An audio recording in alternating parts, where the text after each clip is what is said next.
Hello again. Now this is, I think, going to be quite a short video again about my little tune Black Key Blues. I showed you how to play the left hand, I showed you the simpler version of the right hand melody, then we tried putting the hands together, then I showed you the new phrase that goes in the last four bars, bars 9 to 12. Now all I want to do in this one is show you how you can turn it into a longer tune by repeating. Well, obviously repeating is a simple idea. And the right hand, yes, is going to be very simple. All I want you to do is play it as I showed you first, and then repeat, but with the right hand an octave higher, which is off my camera, I'm afraid. But so instead of etc., it's up here. So second time an octave higher, that makes a bit of variation and makes it a longer piece. There is another difference in the left hand though.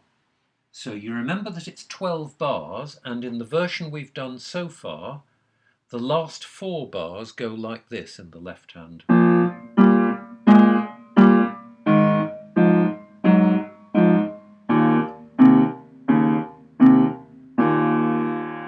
So that's bar 9, 10,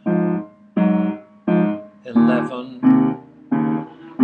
12, and bar 12 is the one where we play on the first beat, then we hold it instead of playing on the other beat. So we simply hold it for 4 beats, and probably a bit longer, let it die away. Now, that's fine if that's the end of the piece, but to make it a longer piece and to do a repeat, we don't want to do that, because that, even if we do repeat after that, it's sort of doing that sounds as if we're coming to the end. So we need to keep the beat going. Now we can either do that by staying with the same bass note. In other words, we would, going from bar 9 hands together, we would do this. And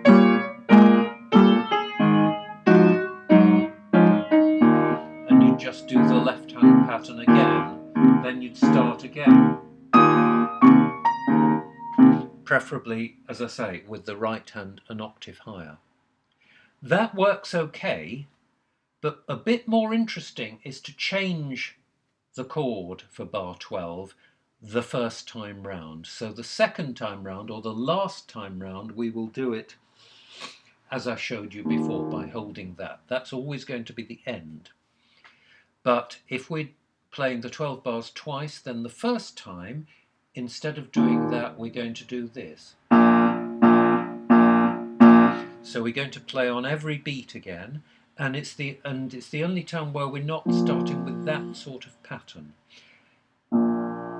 Just to break it up a bit, we're going to do an octave. If you can't stretch an octave, don't worry, just play the B flat below. That's the lowest note you'll have played so far. So if you can't stretch an octave, your last 4 bars are going to be this. This is all as before, bar 10, bar 11, and then bar 12. Then you start again with bar 1, and so on. We want a nice deep bass note there. Even better if you can do the octave. So if you can stretch an octave, your last 4 bars are going to be this, bar 9, 10,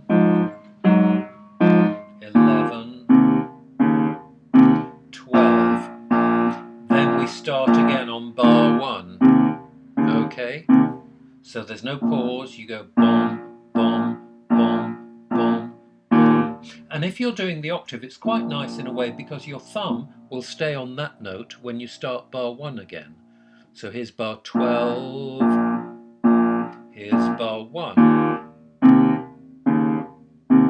Okay, so that's fairly simple, but I think it makes a big difference if you can do that. What I'm going to do now is simply play the whole tune, that version of the whole tune. So it's going to be 24 bars. It's basically going to be 12 bars repeated, but the first ending, First time ending, bar 12, is going to be that. Second time is going to be what you've learnt before. And the other difference is when I do the repeats, when I go round the 12 bars the second time, the right hand is going to be an octave higher.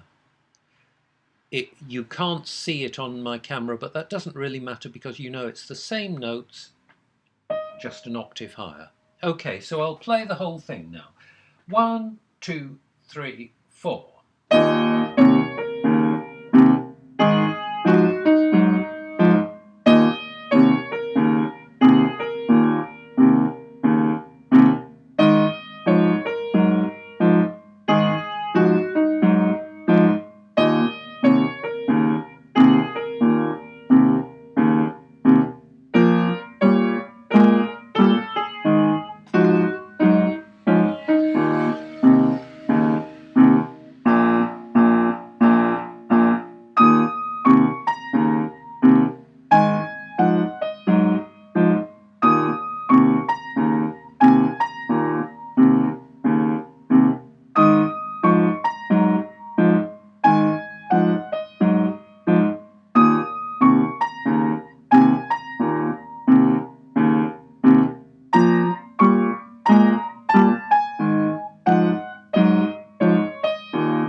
And that makes a nice little piece.